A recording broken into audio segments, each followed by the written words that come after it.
నాన్నల యొక్క కోపం అమృతం పొంగిన చిలకరింత.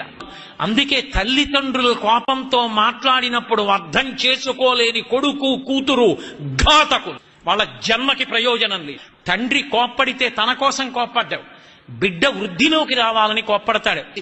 అందుకే ఈ లోకంలో కోప్పడినా కూడా ప్రసాదంగా తీసుకోవలసింది ఎవరి విషయంలో అంటే ఒక్క అమ్మా నాన్న విషయంలోనే. ఎందుకని? అది దిద్దుబాటు కొరకు తప్ప, వాళ్ళు బాగుపడాలని తప్ప, వాళ్ళు పాడవ్వాలని కాదు. తల్లి కోపాన్ని తండ్రి కోపాన్ని వక్రీకరించి చూపించి మేం పెద్దవాళ్ళమయ్యాం మీరెవరు కోపగించుకోవడానికి అని అడగడం సాహసం. ఎంత వయసు వచ్చినా తండ్రి తండ్రే, తల్లి తల్లి. వాళ్ళ మాటలలో తప్పు పట్టడానికి, ఆ మాట మాట్లాడడానికి, వాళ్ళకున్నటువంటి అధికారాన్ని ప్రశ్నించడానికి బిడ్డలకి అసలు అర్హత, అధికారము, హక్కు లేనే లేవు. అంతటి గొప్ప దైవస్వరూపం అమ్మ.